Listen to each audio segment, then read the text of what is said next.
Yes, so I started with the union in 67, and Mr. Walters was the man in charge, and he used to come for us every night. All that I would do, leave my children down by my parents' home and pick them up in the morning. Oh. And we would go Willie Keys, Bethesda. One night they asked me to carry on. I had to beg some money in Bethesda. I tell you, big battle. He said, "What? The effing this and that, you shouldn't be here." And this, that, and the other. Lord, we just walk up. So while we were in Willie Keys, they started to throw stones. And my husband got a hit and cut on his heel. And while they're there, Mr. Walters wanted to have the meeting, and Halstead was very opposing to the meeting. See, look, see, them a firestone, and we can have a meeting. He said, yes, we can have the meeting tonight. We can have the meeting. Start the meeting. I said, start the meeting. And so he started. And while he started, the stones abated little by little. And then after that, a man came up with a mattress. I'm going to lick off somebody's head because this, that, and the other. And his mother cried out, Mrs. Atto, at that time. He can't do nobody nothing. Y'all go ahead and have your meeting. He can't do nothing. And he chat until he go back to where he came from.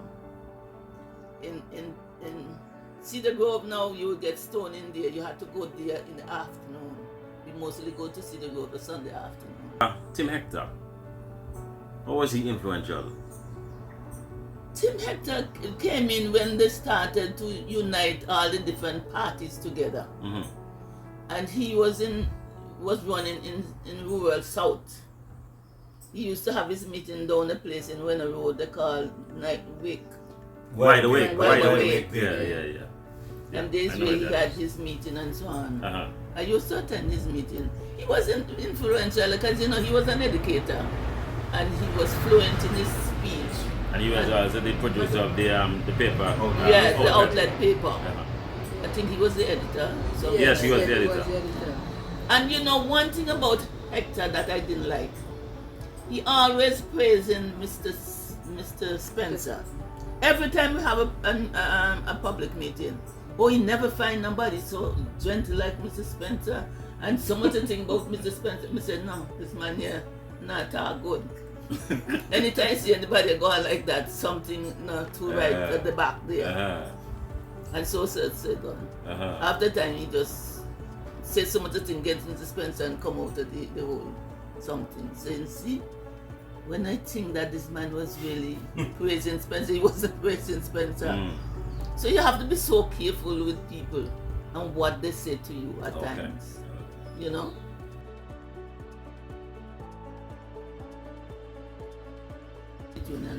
Credit union make me get my first bed. Wow. Because I was a credit member on the committee. You're the one that passed the thing to give you permission to get a loan. But the thing with credit union, you have to get a co-maker. Somebody, if you have money in it, that to ask you, if I don't have sufficient money to get, ask you if you will lend me. I'll put on what I have, a backup. And they had a CUNA mutual insurance that if you die, they would pay off your debt and so on. Wow. Yeah. So I was involved in a host of different things. Girl guide. Tell me about girl guide. Well, I became a girl guide in 1955. Woo! And I was enrolled on the 9th of August 1955 by Sister Gladys, a Methodist deaconess.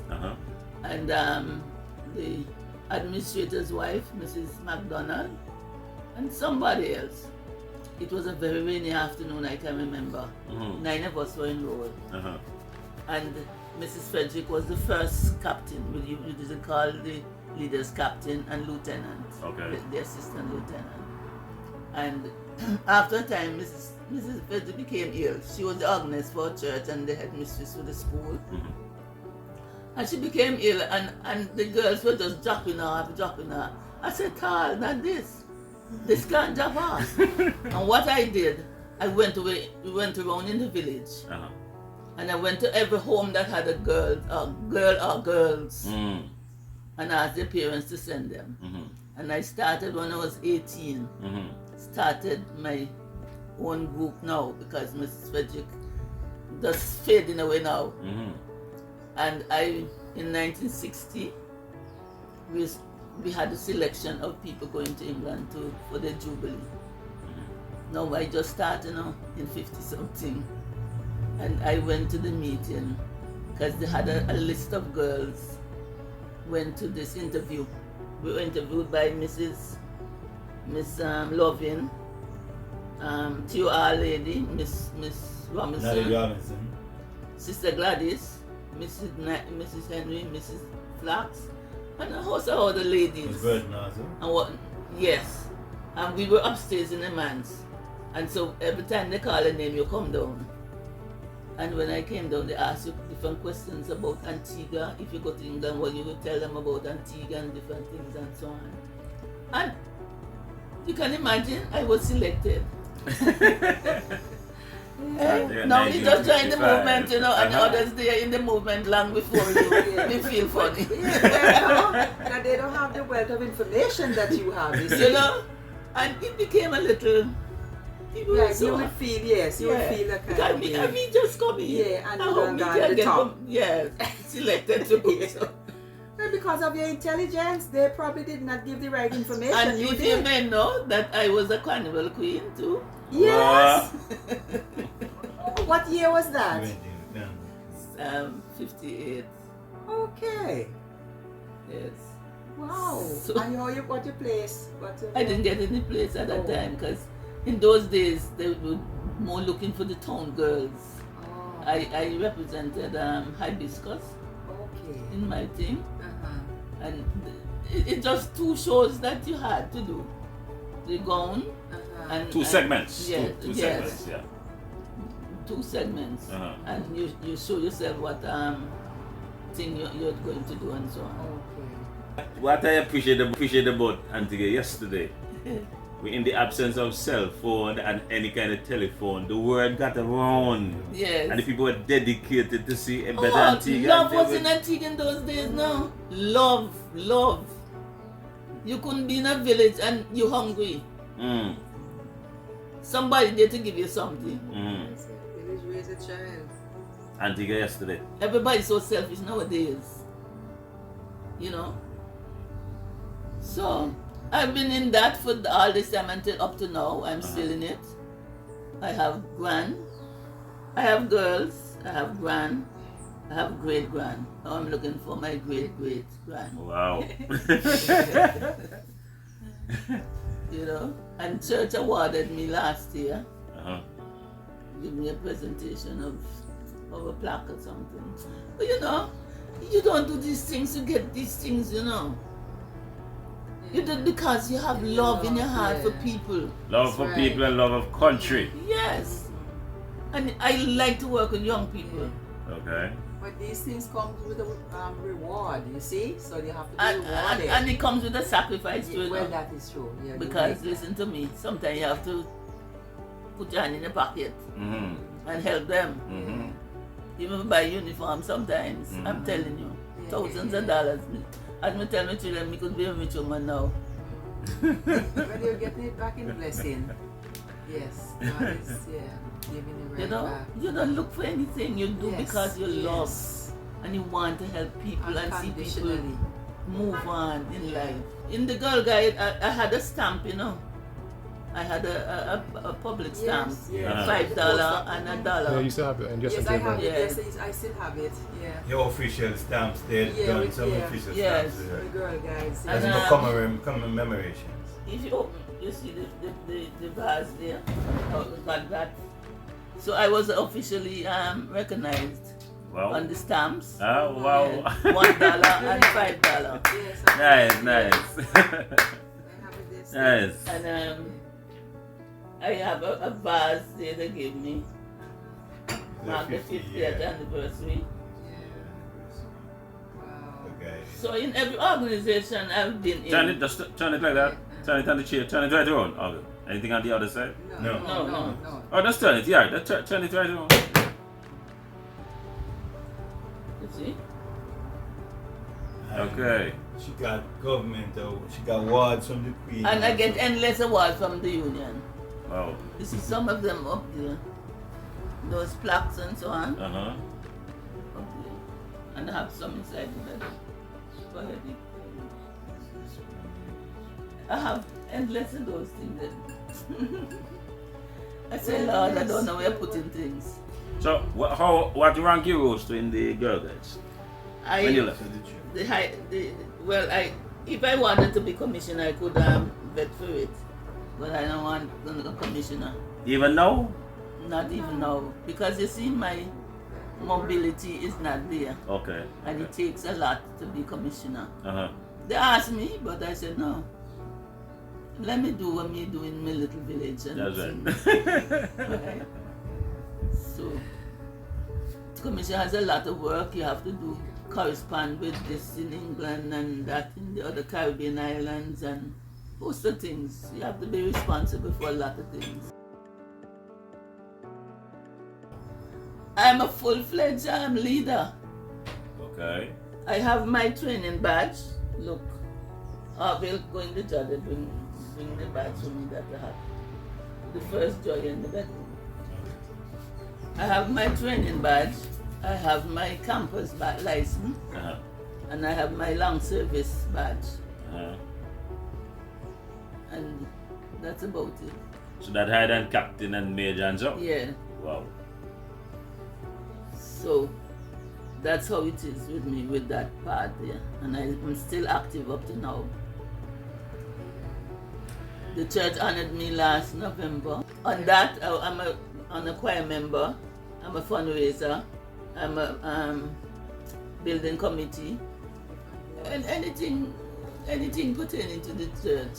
They call me. I'm there. The backbone. Look, I have, when we're doing our church, our new building that we have right now from Hurricane. Which church? St. Luke's. You Anglican? go to Bendel's, yes. Okay. You see that church and the little rising there? Yes. That's our church, St. Luke's Church. Okay. The original church was knocked down by 95 Hurricane. Louis, yes. We lost a lot of documents for that church in that thing. Wow. You see, big, huge thing like that. Rafters. Stick down into the ground from the hurricane.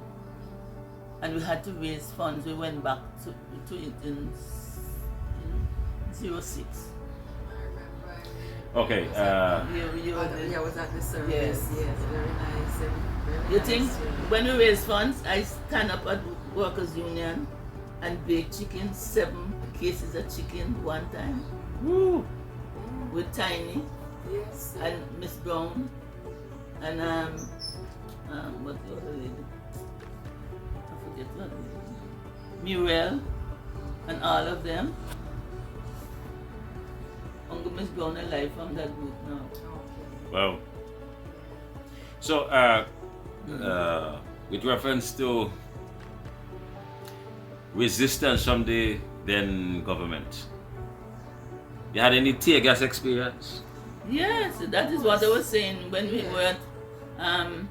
I went up to march with the teachers when they had it in '79, Uh-huh.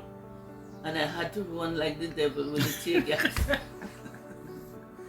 When run into market, Uh-huh. and they were coming, and I ran up on Market Street and went into a store that I used to work with, and they closed up the store until when we hear them passing.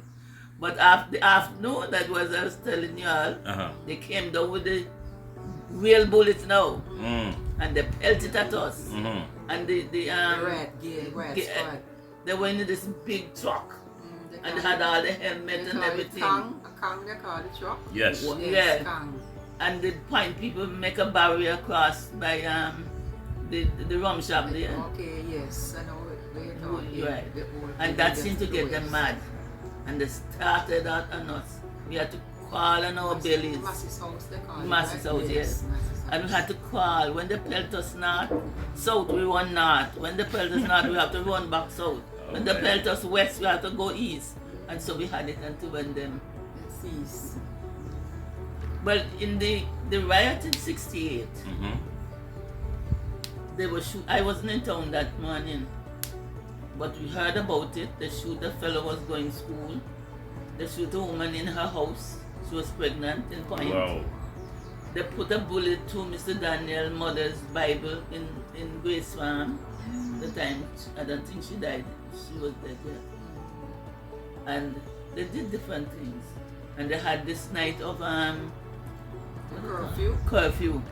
We had a meeting that same night, and my husband and I went to the meeting. Mm-hmm. So we just terrible. And Mr. Blaze was police chief commissioner at that time. No, not Mr. Blaze, Mr. What's the other man? He was living down Reckless Street.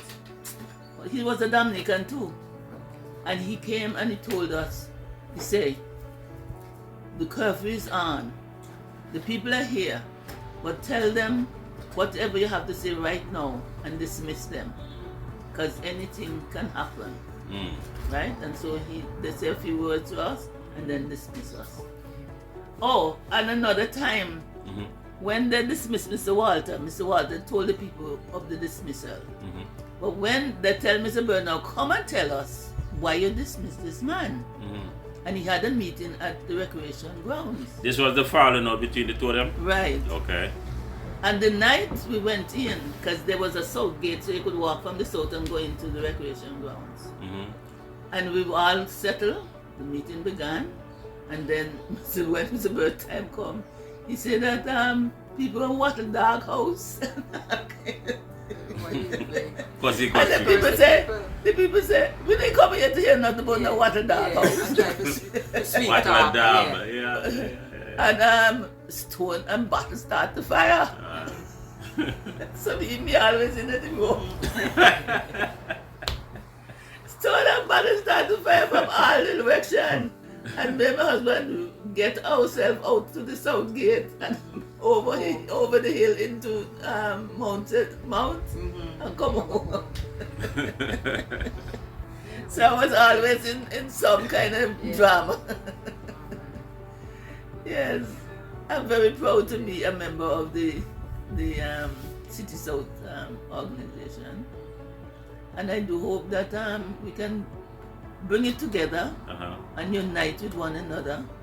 What's safe for one, safe for all, and work with whoever we have that we can make a change. And I will do all in my power to help. Even though you see me in the background here, your daughter can tell you. My telephone, this is my work table. And I sit down here and I call Tommy, Dickie, Harry, Percy when she tell me, I want so many pounds of this and I want so many pounds of that. And I just get on and I call this and I call Terry, Harry, everybody. And by the time she's ready, she comes for she stuff. And then I'm going to say no to Mrs. Simon. Yes, anything you want, you get. So, if you see this table, sir, that is my work table. I sit down here, get my telephone, and I do whatever I have to do.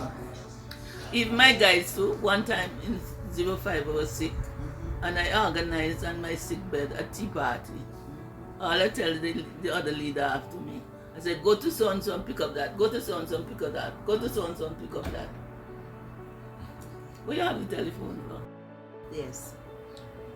The United Progressive Party, St. John City South, a certificate of achievement we presented to you. The certificate is presented to Sister Lila Simon in recognition of a lifetime of dedication and service. We proudly honor you for your invaluable contributions to the community as one of the outstanding members of the United Progressive Party, and for your unwavering commitment as a long-standing worker of the Antigua and Barbuda Workers Union. Thank you.